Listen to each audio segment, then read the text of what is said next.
Hello students, नमस्कार, सुप्रभात, good morning to all of you. सुबह के 6 बज रहे हैं और मैं उम्मीद करता हूं कि आप सब बहुत ज़बरदस्त होंगे और आपकी तैयारी भी बेहद ज़बरदस्त चल रही होगी। अगर आप सुबह सुबह उठ करके 6 बजे क्लास से पढ़ रहे हैं, आप पढ़ने की इच्छा आपके अंदर जागृत हो रही है, तो आप ये मान लीजिए कि आपका एसएससी जीडी में जो सिलेक्शन है वह बिल्कुल तय है। ठीक है। और एसएससी जीडी अगर आपको क्लियर करना है तो इसके लिए आपको मेहनत करनी होगी, लगातार कंटिन्यूटी बनाए रखनी होगी। आपको यह नहीं सोचना है कि एग्ज़ाम तो मेरा मार्च अप्रैल के आसपास होगा जा करके। ठीक है, तो हम अभी से पढ़ाई ही नहीं करते हैं, हम 1 महीने में लास्ट में पढ़ लेंगे। 1 महीने में पढ़ करके किसी का सिलेक्शन नहीं होता है, उसके पहले आपको मेहनत करनी होगी और फिर लास्ट वाले महीनों में आपको ज़बरदस्त मेहनत करनी होगी। ठीक है, तो आई होप आप इस मेहनत के लिए तैयार हैं, क्योंकि आपको वर्दी का इंतजार है।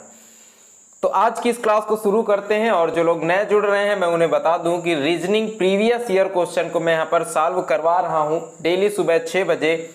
यह क्लास आपको मिलती है और आज की शिफ्ट में 17 नवंबर 2021 के सेकंड शिफ्ट के जो क्वेश्चंस हैं रीजनिंग के, उन्हें मैंने लिया है और इस क्लास को आज सॉल्व करेंगे इसी के साथ। और आप लोगों को बता दूं कि मैथ्स की भी क्लासें इसके साथ चल रही हैं और मैथ्स की जो क्लास है वह शाम को 7 बजे डेली आप लोगों को मिलती है, जिसमें मैं मैथ्स के प्रीवियस ईयर क्वेश्चन को 2021 में आए सभी प्रश्नों का शिफ्ट वाइज हल करा रहा हूं।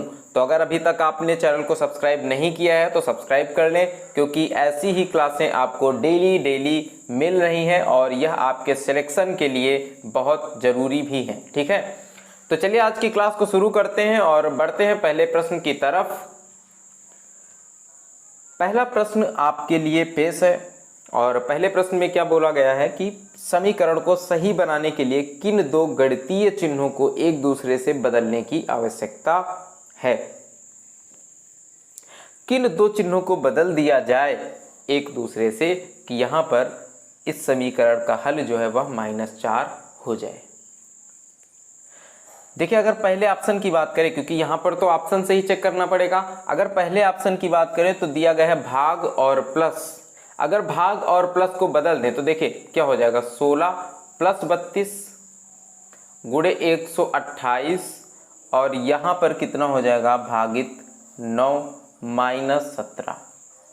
तो 128 और गुणा 32 है, 32 गुणे 128 बटे 9 है। क्या 9 से कोई भी संख्या कटेगी?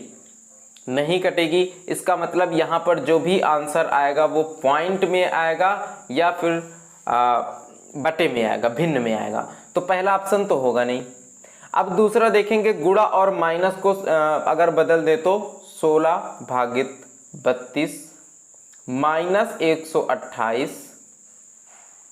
+ 9 गुणे 17। अब यहाँ पर कितना आ जाएगा, 16/32 हो जाएगा तो 1/2 आ जाएगा। और जब यहाँ पर 1/2 आ जाएगा तो यह भी या तो भिन्न बन जाएगा या फिर यहाँ पर जो ऑप्शन या आंसर आएगा वो दशमलव में आएगा, इसलिए दूसरा ऑप्शन भी नहीं होगा। आगे चेक करते हैं, 16 भाग और गुणा को चेक करना है तो गुणे 32 और भागित कितना है 128 है + 9 - 17। यहाँ पर कितना है, 16 गुणे 32 बटे 128 है, तो यहाँ भागित 128 है, इसे क्या करेंगे 16 गुणे 32 और यहाँ पर गुणा लगाएंगे 1/128 कर देंगे + 9 - 17। तो कितना बचेगा, -8 बच जाएगा। ठीक है, अगर इसे हम 8 से काटते हैं तो 8 दूनी 16, 8 एकम 8, 8 छंग 48, 16 आ जाएगा। और 16 से काटेंगे 16 दूनी 32, 2 दूनी 4 आ जाएगा और 4 में 8 में से 4 घटा देंगे तो कितना आएगा, 4 आएगा। और माइनस की संख्या बड़ी है तो माइनस लगा देंगे, माइनस का 4 आ जाएगा। यानी अगर हम ऑप्शन 3 को रखते हैं, गुणा और भाग के चिन्हों को बदल देते हैं तो हमारा उत्तर जो है वह सही हो जाएगा। तो कौन सा ऑप्शन सही होगा दोस्त? तीसरा ऑप्शन सही होगा। और जब इस तरह के प्रश्न आते हैं तो आपको चेक करना पड़ता है, चाहे आप इस तरह से लिख करके चेक करें, या फिर आप अपने दिमाग में ही चेक कर लें कि अगर यहाँ पर भाग हो जाएगा प्लस की जगह पर, तब तो यहाँ पर बटे में संख्या हो जाएगी ना, और अगर बटे में आ जाए या पॉइंट में आ जाए तो फिर यहाँ पर पॉइंट में ही आंसर आएगा। ठीक है, आगे बढ़ते हैं। अगला क्वेश्चन, क्वेश्चन नंबर 2। कागज को इस तरह से मोड़ना है और मोड़ करके आपको बताना है कि कौन सी आकृति यहाँ पर बनेगी जब इस कागज को खोला जाएगा।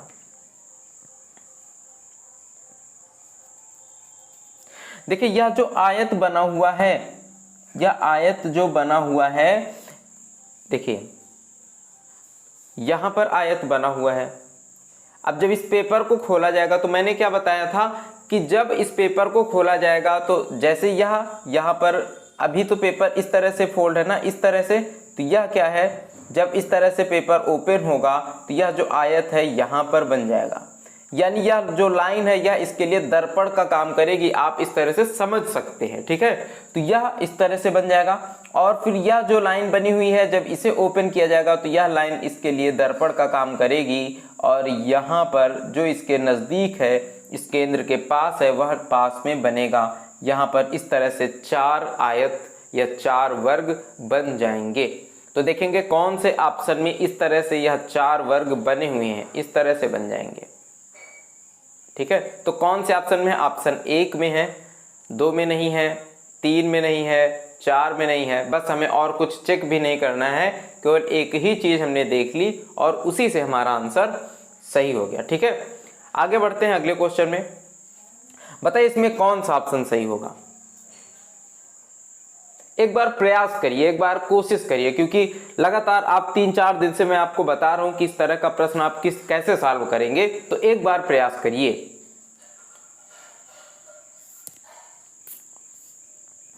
क्या बताया था, ध्यान है, यहां पे मैंने बताया था कि आपको काउंट कर लेना है। 1 2 3 4 5 6 7 8 9 10 11 12 13 14 15, टोटल कितने हैं? 15। या तो 3-3 के सेट होंगे और 5 3-3 के जोड़े होंगे और 5 सेट होंगे, या फिर 5-5 के जोड़े होंगे और 3 सेट होंगे, है ना। तो अब 3-3 के हैं या 5-5 के, कैसे पता चलेगा? हम यहाँ पर देखेंगे कितने अक्षर लिखे हुए हैं। तो 1 2 3 और 4 और 5, यानी यहाँ पर हमें मिल रहा है G P K D F। कितने मिल रहे हैं? 3 2 5 मिल रहे हैं। इसका मतलब यहाँ पर संभावना प्रबल किसकी है कि 5-5 के सेट होंगे, 5-5 के जोड़े होंगे और 3 सेट टोटल होंगे। तो 5 अलग कर लेते गिन करके, 1 2 3 4 5, इस तरह से 5 अलग कर लेंगे। 1 2 3 4 5, इस तरह से ये 5 अलग कर लेंगे। अब इन जो ये 5-5 बने हुए हैं ना, इन सभी को सेम कर देना है, सभी को सेम कर देना है। ठीक है, तो स्टार्ट करेंगे जी से। यहां पर जी है सबसे फर्स्ट पर, तो यहां पर क्या होगा? जी होगा सबसे पहले नंबर पर। यहां पर आपको जी मिल ही गया है। जी के बाद क्या है? डी, तो जी के बाद डी, और डी के बाद क्या है? एफ, तो यहां पर क्या होगा? एफ होगा।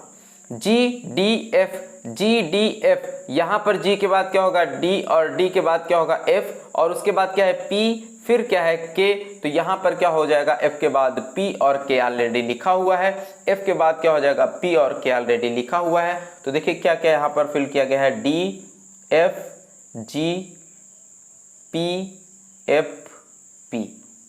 देखिए कौन से ऑप्शन में ये दिया गया है? ऑप्शन 3 अगर देखेंगे, D F G P F P, तो ऑप्शन 3 यहां पर सही हो जाएगा। ठीक है ना। आगे बढ़ते हैं अगले क्वेश्चन में। दिए गए विकल्पों में से उस संख्या का चयन करें जो निम्नलिखित श्रृंखला में प्रश्न चिन्ह के स्थान पर आ सकती है। आइए देखिए इसे कैसे सॉल्व करेंगे। देखें 15 के बाद 45 है, 45 के बाद 75 है, 75 के बाद 105 है। इसमें क्या करेंगे आप? अंतर निकालेंगे।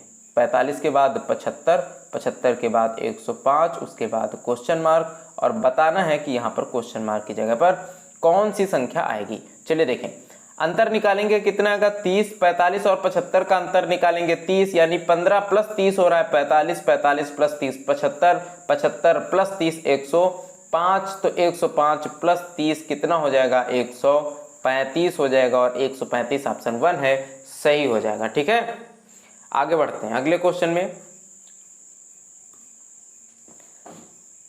सभी एमटेक छात्र इंजीनियर हैं, सभी एलएलएम छात्र वकील हैं। चलिए बताइए कौन सा निष्कर्ष इसमें सही होगा। या फिर कोई भी नहीं सही होगा, या फिर दोनों सही होंगे? कौन सा ऑप्शन सही हो रहा है? चलिए देखिए, सभी एमटेक छात्र क्या है? इंजीनियर हैं। यह जो है ना, यह एमटेक वाले हैं, सभी एमटेक छात्र, और यह सभी एमटेक छात्र क्या हैं? इंजीनियर हैं। सभी एलएलएम छात्र वकील हैं, एलएलएम छात्र क्या हैं? वकील हैं। अब देखो, इनका तो कोई रिलेशन आपस में बताया नहीं गया है, केवल एमटेक छात्र इंजीनियर है बोला गया है और सभी एलएलएम छात्र वकील हैं ये बताया गया है। अब निष्कर्ष है कि सभी वकील एलएलएम छात्र हैं। तो क्या सभी वकील हैं एलएलएम छात्र? बिल्कुल नहीं है, बिल्कुल गलत है। अगर ये होता कि कुछ वकील एलएलएम छात्र हैं तो हम कह देते सही है, लेकिन यहाँ पर सभी वकीलों की बात करी जा रही तो गलत हो जाएगा। सभी इंजीनियर एमटेक के छात्र हैं, यह भी बिल्कुल गलत होगा, क्योंकि सभी एमटेक के छात्र तो इंजीनियर हैं, लेकिन सभी इंजीनियर, यह जो इंजीनियर यहाँ पर हैं यह एमटेक के छात्र हैं नहीं है। इसका मतलब क्या है कि ना तो निष्कर्ष 1 और ना ही निष्कर्ष 2 अनुसरण करता है। आगे बढ़ते हैं अगले क्वेश्चन में। 4 समूह दिए गए हैं जिनमें से 3 किसी तरह से संगत है और 1 असंगत है। उस अक्षर समूह का चयन करें जो अन्य से असंगत है।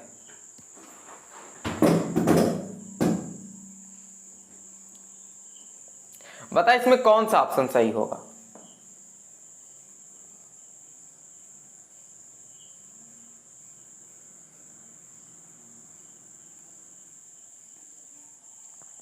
देखिए, हम इनमें हो क्या रहा है, ठीक है, तो इसके लिए क्या करेंगे? नंबर लिख लेंगे। और देखो, P है, S है, V है, Y है और क्या है? B है। ठीक है, तो P का नंबर क्या है? 16, P का क्रमांक क्या है? 16, S का 19, V का 22, Y का 25 और B का 2।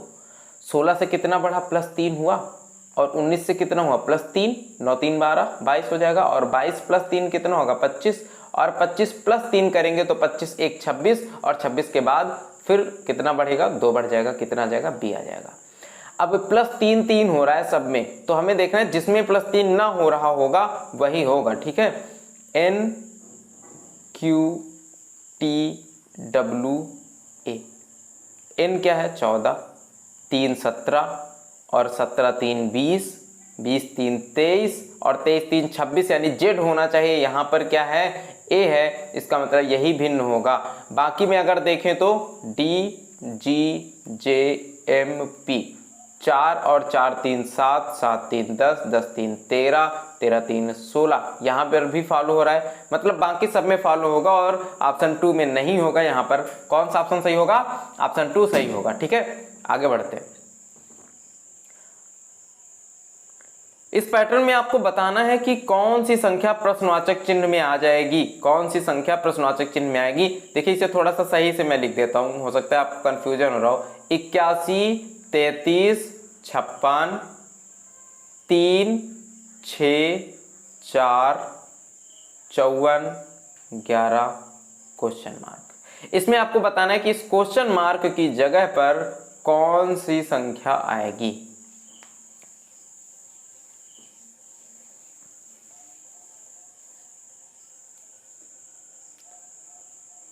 चलो देखो, 81 3 54 क्या हो रहा है? 81 × 2/3। 81 का 2 गुना करके बीच वाली रो से भाग कर देंगे, बीच वाली संख्या जो यहाँ पर 3 जैसे दिया गया है, तो 81 × 2 करेंगे और 3 से भाग कर देंगे। कितना आ जाएगा? 2 1 कम 2, 2 8 16, 162/3, 3 5 15, 3 चौको 12, कितना आ जाएगा? 54 आ जाएगा।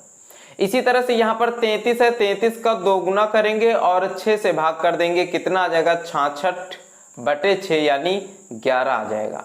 इसी तरह से हमें क्या करना है? 56 × 2/4, तो कितना आ जाएगा? 14 चौको 56, और 14 × 2 कितना हो जाएगा? 28। तो यहाँ पर ऑप्शन 2 सही हो जाएगा। क्या आ जाएगा? 28 आ जाएगा। ठीक है, क्लियर हुआ? आगे बढ़े।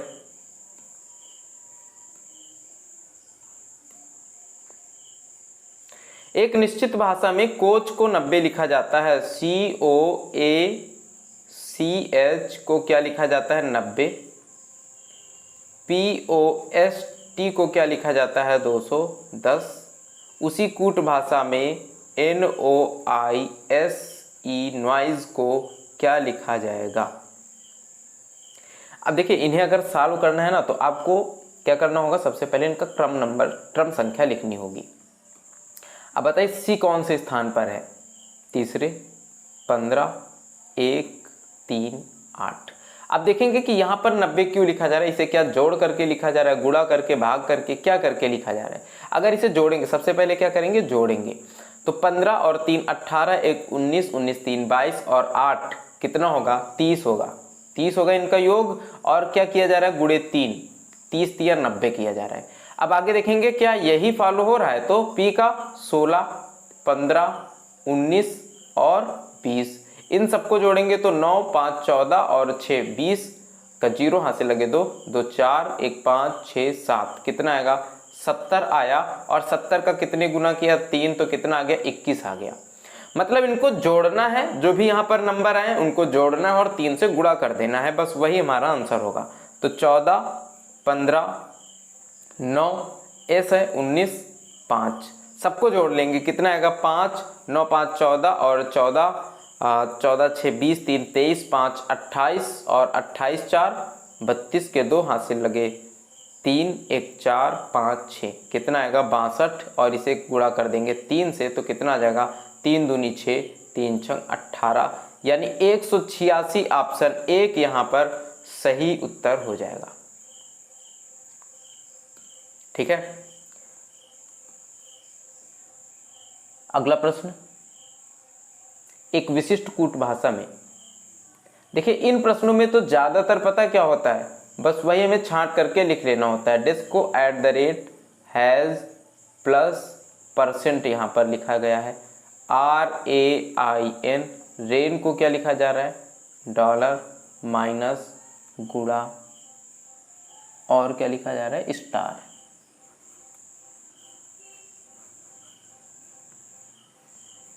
तो उसी कूट भाषा में RIS के रिस्क को क्या लिखा जाएगा। देखो यहां पर R को क्या लिखा जा रहा है, डॉलर, I को क्या लिखा जा रहा है, गुणा, S को प्लस और K को %। बस यही देख लेंगे कहाँ पे है। तो ऐसे प्रश्नों में ज़्यादातर क्या होता है, बस इन्हीं से छांट करके लिख लेना होता है, और बस यही ऑप्शन जो जहाँ पर होगा, ऑप्शन 3 में यह दिया गया है, डॉलर गुणा प्लस %, बस यही सही हो जाएगा। ठीक है, आगे बढ़ते हैं। क्वेश्चन नंबर 10, बताइए क्या होगा आंसर इसका। उस अक्षर समूह का चयन करें जो निम्नलिखित श्रृंखला में प्रश्नवाचक चिन्ह के स्थान पर आ सकता है।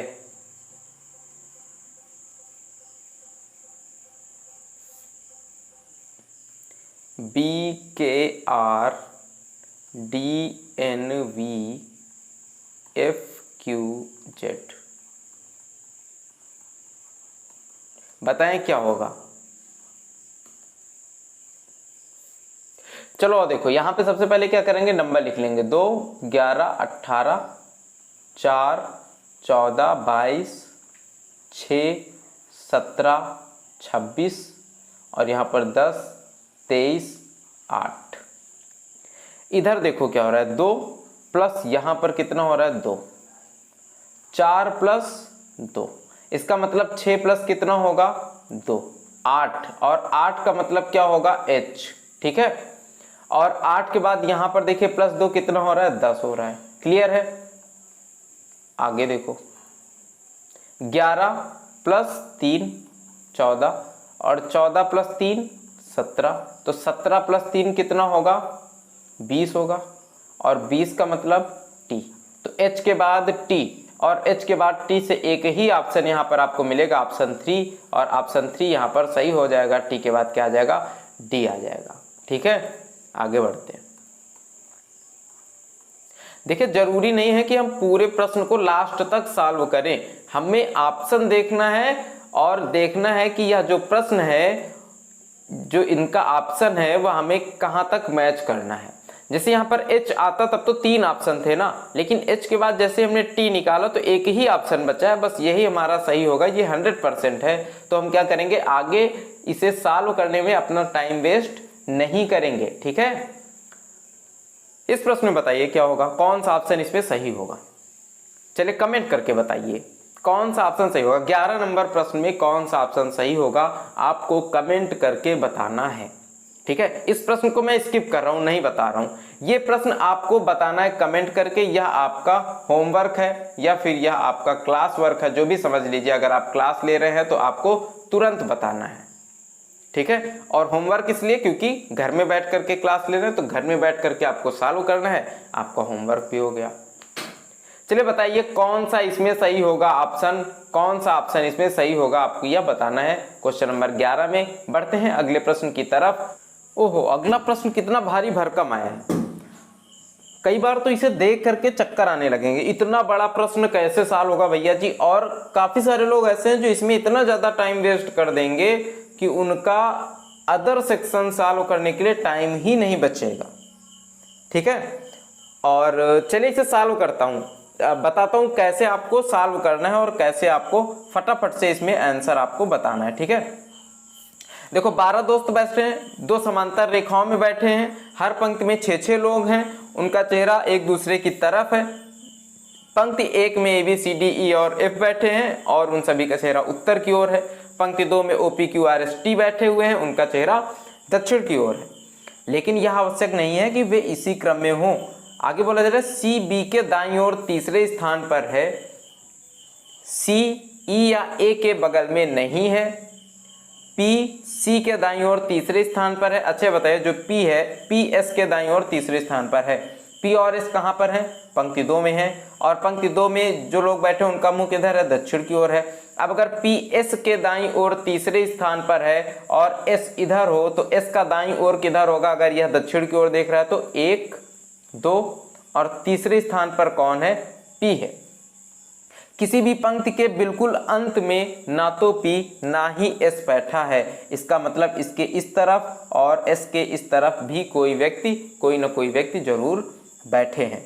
तो अब यहाँ पर यह क्लियर हुआ कि P और S पंक्ति के अंत में नहीं है। तो जहां पर ये P दिया जा रहा है, S दिया जा रहा है पंक्ति के, क्योंकि क्या पूछा जा रहा है, निम्नलिखित में से कौन सा युग्म पंक्तियों के छोरों पर बैठा हुआ है। पहला ऑप्शन गलत हो जाएगा, और P और S कहां पर है, चौथे ऑप्शन में है, यह भी गलत हो जाएगा। अब इन दोनों में से कोई होना चाहिए। ठीक है, आगे बढ़ते हैं, आगे सॉल्व करते हैं। F का चेहरा O की ओर है, जो T के दाईं ओर दूसरे स्थान पर है। T के दाईं ओर दूसरे स्थान पर कौन है, O है, और T S के बगल में नहीं है। T ना तो यहाँ है ना यहाँ, क्योंकि S के बगल में नहीं है तो T होगा कहाँ पर, यहाँ होगा, और इसके दाईं ओर दूसरे स्थान पर O है। ठीक है, तो यहाँ पर कौन हो जाएगा, O हो जाएगा। क्लियर हुआ इतना। Q और T के बीच में केवल 2 लोग बैठे हुए हैं, यानी Q कहाँ पर है, इधर है, और Q और T के बीच में 1 और 2 लोग बैठे हुए हैं। तो अब यहाँ पर कौन होगा, OPQR हो जाएगा। ठीक है, अब हमें देखना ये है कि पंक्तियों के छोरों पर बैठा हुआ हमें युग्म प्राप्त करना है, दोनों पंक्तियों के। हमने एक पंक्ति को तो पूरी तरह से सॉल्व कर लिया है। अब देखेंगे क्या किसी ऑप्शन में O और Q दिया जा रहा है, किसी ऑप्शन में नहीं है। O और Q अगर किसी ऑप्शन में नहीं है तो इसका मतलब क्या है, यहाँ पर कोई भी ऑप्शन सही नहीं है। इसका मतलब क्या है कि यह प्रश्न ही गलत है। ठीक है, अब देखिए अगर यह गलत प्रश्न है और आप इसी में फंसे रहेंगे, आप इसे 4 बार 5 बार सॉल्व करेंगे तो आपका कितना ज़्यादा टाइम वेस्ट होगा, और हो सकता है कि आप इसी प्रश्न की वजह से और भी कई सारे प्रश्न सॉल्व ना कर पाएँ, आप टोटल 100 के 100 प्रश्न अटेम्प्ट ही ना कर पाएँ। इसीलिए मैं हमेशा बोलता हूं कि जो प्रश्न आपको मुश्किल लग रहा है, जो प्रश्न आपको लेंदी लग रहा है, उसे आप छोड़ करके स्किप करिए, उसे सेकंड अटेम्प्ट में, दूसरे अटेम्प्ट में कोशिश करिए सॉल्व करने की। लेकिन फर्स्ट अटेम्प्ट में आपको उन प्रश्नों को टच करना है जो आपसे बहुत कम समय में बन रहे हों। ठीक है, अब बढ़ते हैं अगले क्वेश्चन की तरफ। तो क्वेश्चन नंबर 12 यहाँ पर गलत है, पूरी तरह से गलत है, क्योंकि एक सीरीज तो हमने बना ली ना, एक पंक्ति तो हमने पूरी तरह से सेट कर ली और इसमें Q और O बैठे हैं पंक्ति के छोर पर, और छोरों पर ही पूछा जा रहा है कौन बैठा हुआ है, किसी में O नहीं है ना ही किसी में Q है। इसका मतलब यहाँ पर क्वेश्चन नंबर 12 पूरी तरह से गलत होगा। अगला प्रश्न यहाँ पर है क्वेश्चन नंबर 13। नीता, विनीता, सत्या, कामिनी, दिव्या और अल्पा एक वृत्ताकार मेज के चारों ओर मेज के केंद्र की ओर मुख करके बैठे। कितने लोग हैं? 1 2 3 4 5 और 6। चलिए देखिए 6 लोग यहाँ पर बैठे हुए हैं एक वृत्ताकार मेज के चारों ओर बैठे हुए हैं और सबका मुख किधर है? केंद्र की ओर है। अल्पा विनीता के दाईं ओर ठीक बगल में है, ठीक है। तो विनीता अगर यहाँ पर बैठी हुई हो तो इनके ठीक दाईं ओर बगल में कौन होगा? अल्पा। क्लियर है? कामिनी नीता और सत्या के बीच में बैठी हैं, लेकिन नीता किधर है और सत्या किधर है पता नहीं है, तो ऐसे लिख लेते हैं नीता और सत्या के बीच में कौन है? कामिनी। ठीक है। आगे दिव्या नीता और विनीता के बीच में बैठी हुई है। विनीता ये हैं और दिव्या जो है वो नीता और विनीता के बीच में बैठी है, तो यहां पर कौन होगा? दिव्या। यहां पर दिव्या होंगी और विनीता और नीता के बीच में कौन है? दिव्या है। ठीक है। सत्या के बाईं ओर तीसरे स्थान पर कौन बैठी ये पूछा जा रहा है। अब देखिए यहां पर ये क्या बोला गया था कि नीता और सत्या के बीच में कौन बैठा है? कामिनी बैठी है। नीता यहां पर है तो सत्या कहाँ होंगी? यहां होंगी। और सत्या और नीता के बीच में कौन है? कामिनी है। अब देखिए बोला क्या जा रहा है? सत्या के बाईं ओर तीसरे स्थान पर, ये सत्या है, केंद्र की ओर मुख है, तो बाईं ओर आएंगे। तीसरे स्थान पर कौन है? 1 2 3 कौन है? दिव्या है, यानी ऑप्शन 3 यहां पर सही हो जाएगा। ठीक है। बताइए क्वेश्चन नंबर 14 क्या होगा इसमें?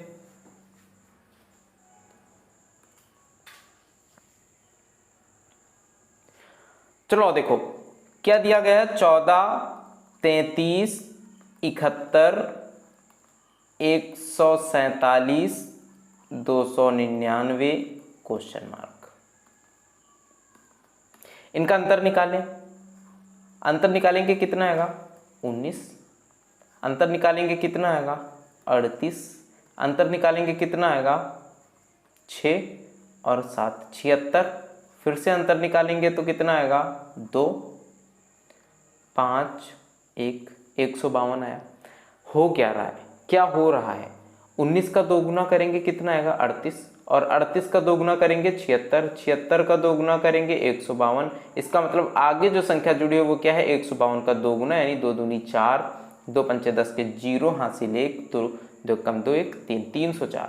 304 299 में जोड़ देंगे और जो हमारा आएगा वही आंसर होगा। तो 9 4 13 के 3 हासिल लगे 1, 9 1 10 का 0 हासिल लगा 1, 3 3 6, कितना आ जाएगा? 603। ऑप्शन 1 यहाँ पर सही उत्तर हो जाएगा। ठीक है।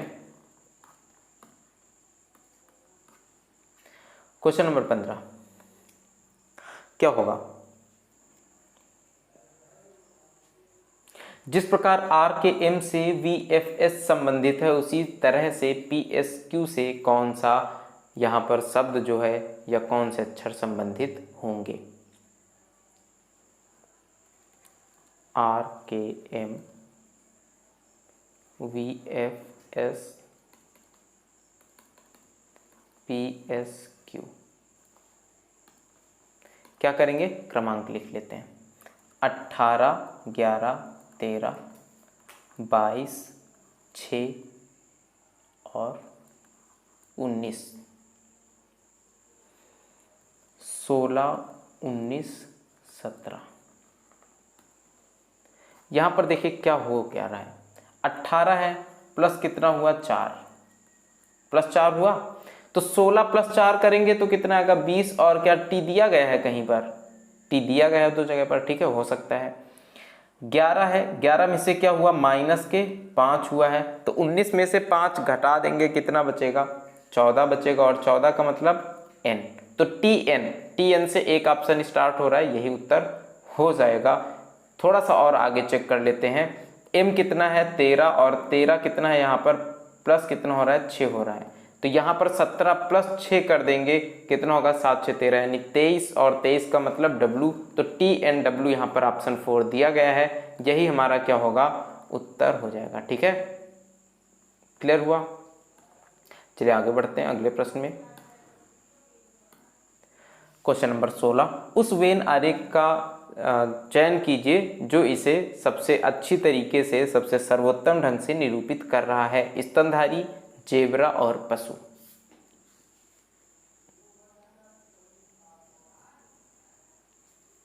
देखिए स्तनधारी जो होंगे, पशु जो होंगे वो क्या होंगे, स्तनधारी होंगे।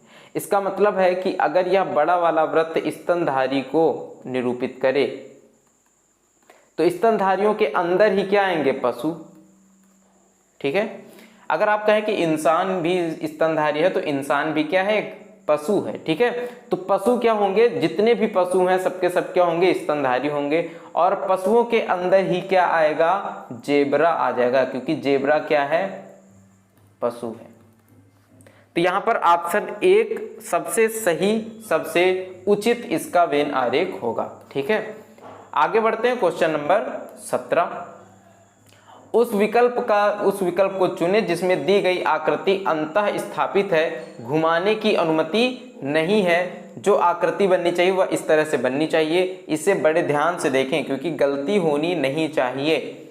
यहाँ पर अगर देखेंगे तो जहाँ से यह मुड़ा हुआ है इसके बिल्कुल सीध तक यह आई है रेखा। ठीक है, इसके बिल्कुल सीध तक, बिल्कुल सीधे यहाँ तक, इसके नीचे तक आई है रेखा। ठीक है, तो इस तरह से आपको ढूंढना है, घुमाना है नहीं। अगर आप पहले ऑप्शन में देखेंगे तो आपको कुछ इस तरह से दिखेगी, ये एक सीधी रेखा और यह इस तरह से मुड़ा हुआ है, या ऊपर या इधर और या इधर, ये आपको यह स्टार की तरह दिख रहा होगा। लेकिन क्या यही उत्तर होगा?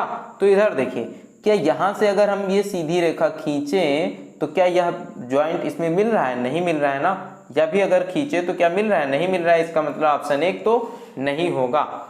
ऑप्शन 2 में आते हैं। यहां पर देखो, एक ये भी तो बन रहा है, ये एक स्टार बन रहा है। और अब यहां पर देखेंगे, यही प्रक्रिया इसमें करेंगे। ये सीधी रेखा खींचेंगे तो देखिए मिल रहा है, बिल्कुल मिल रहा है। ये सीधी रेखा खींचेंगे, मिल रहा है, बिल्कुल मिल रहा है। इसका मतलब ऑप्शन 2 यहाँ पे सही होगा। और ऑप्शन 3 में ये आपको नहीं मिलेगा, ना ही ये आपको ऑप्शन 4 में मिल रहा है। ठीक है, आगे बढ़ते हैं। एक ही पासे की 3 अलग अलग स्थितियां दिखाई गई हैं। वह संख्या चुने जो संख्या 4 वाले पृष्ठ के विपरीत पृष्ठ पर होंगी।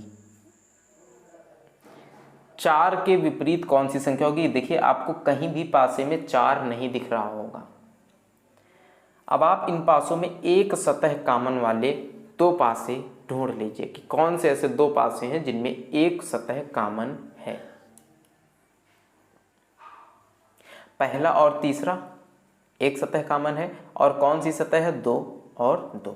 तो 2 से स्टार्ट करें और घुमा करके इस तरह से लिख देंगे 2 3 और 1।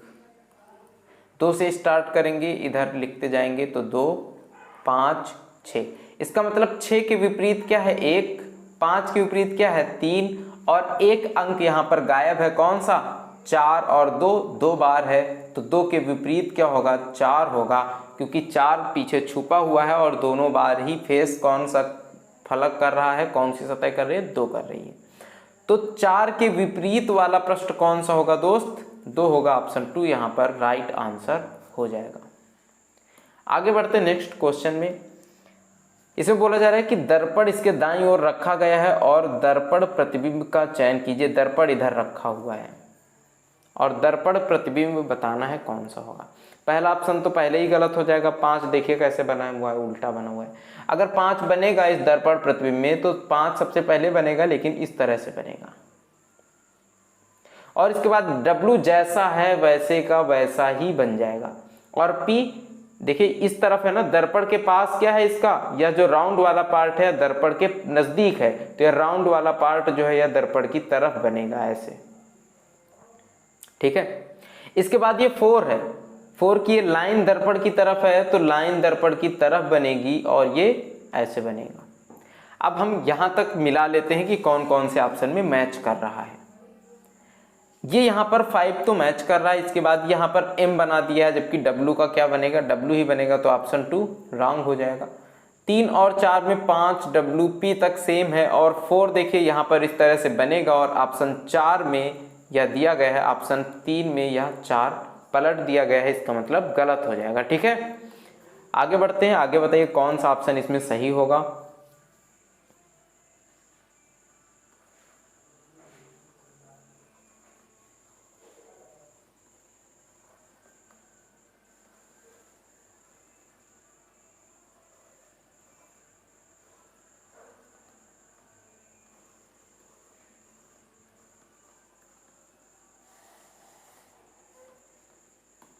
बताए कौन सा ऑप्शन सही होगा।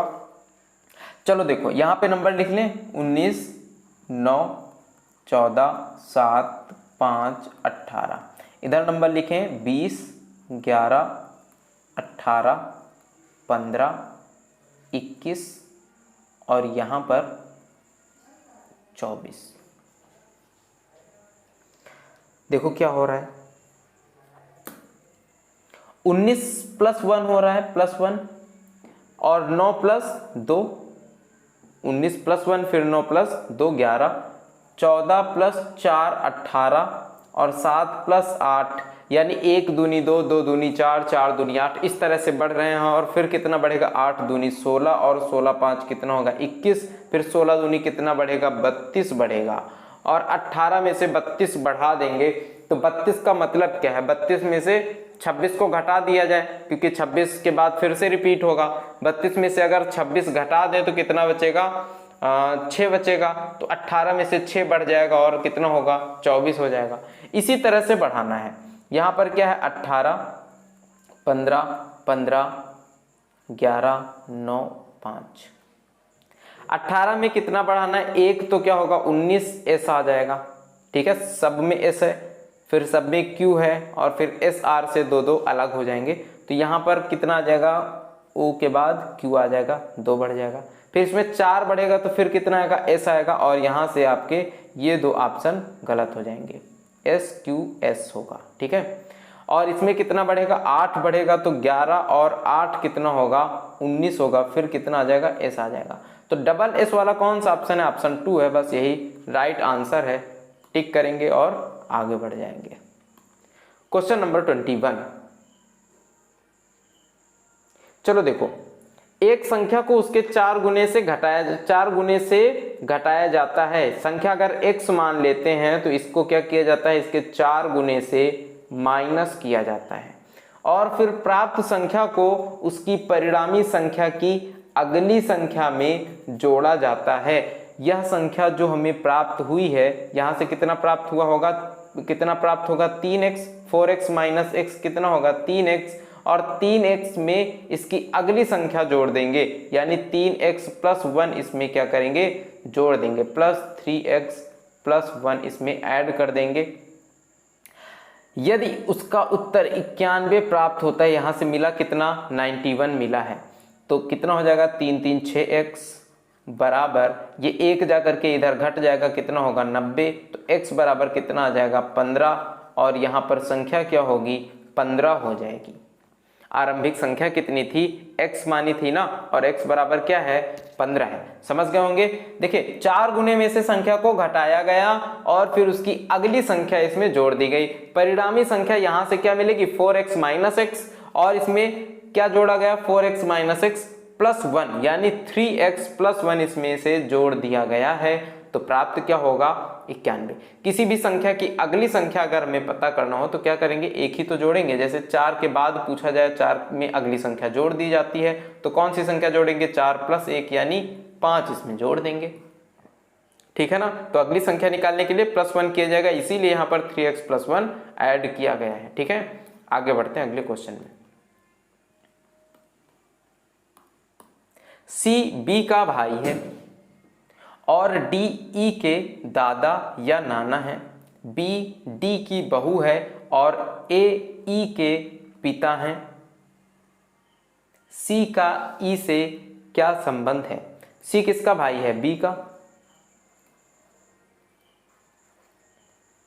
डी ई के दादा या नाना है। तो ना तो यहाँ पर ई है ना ही यहाँ पर डी है। आगे बढ़ते हैं, इस स्टेटमेंट को रख लेते हैं बाद में यूज करने के लिए। बी डी की बहू है। तो डी की बहू है अगर बी, इसका मतलब बी क्या है, लड़की है, ठीक है, महिला है, और इसका कोई हस्बैंड होगा। इसके हस्बैंड के फादर या मदर कौन होंगे, डी होंगे। क्योंकि डी की बहू कौन है, बी है, तो डी के बेटे पुत्र की वाइफ होंगी बी, ठीक है। आगे बोला जा रहा है और ए ई के पिता हैं।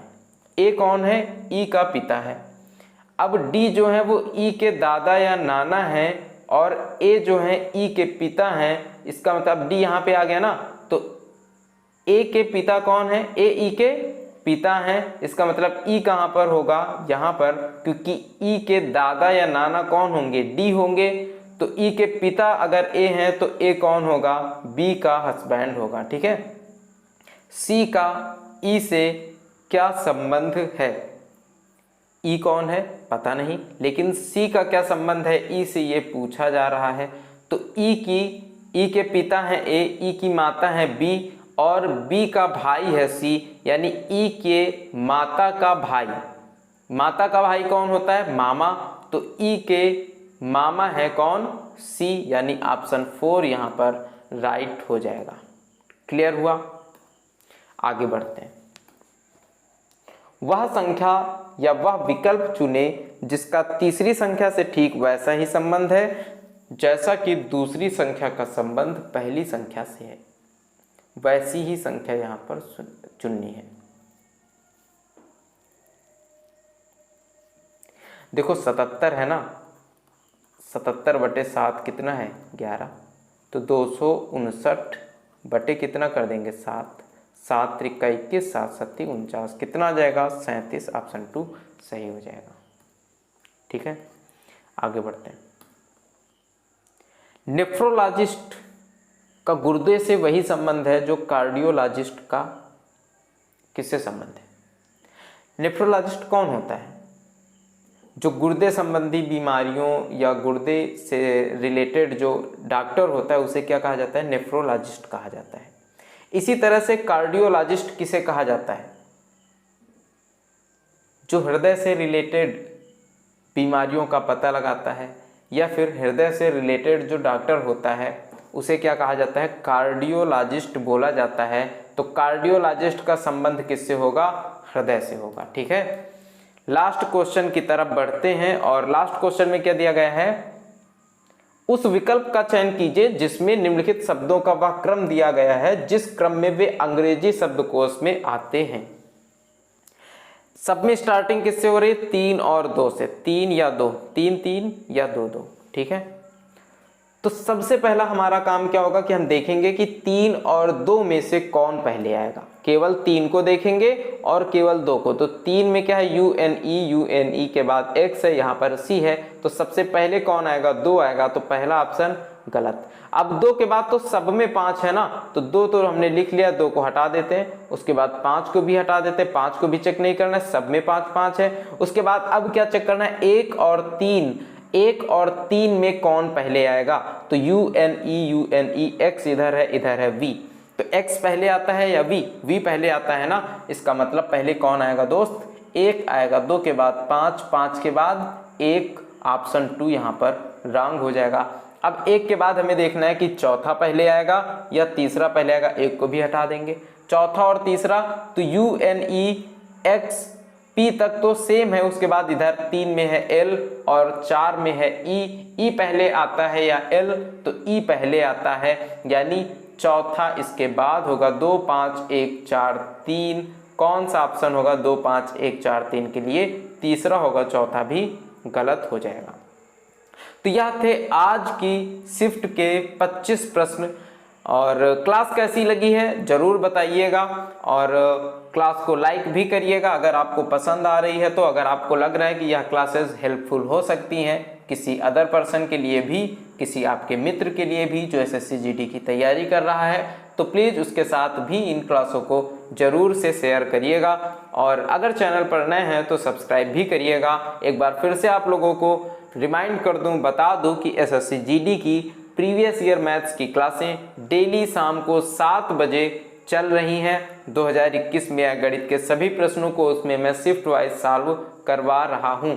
और अगर आपकी मैथ्स थोड़ी सी वीक है तो आप डेली सुबह 10 बजे SD यादव बुक को मैं सॉल्व करवा रहा हूं, ठीक है, और टाइप वाइज सॉल्व करवा रहा हूं, बहुत बेहतरीन ढंग से सॉल्व करवा रहा हूं, जिससे कि आपका मैथ्स में कॉन्फिडेंस बिल्ड हो जाएगा, आपका जो डर है मैथ से वो खत्म हो जाएगा।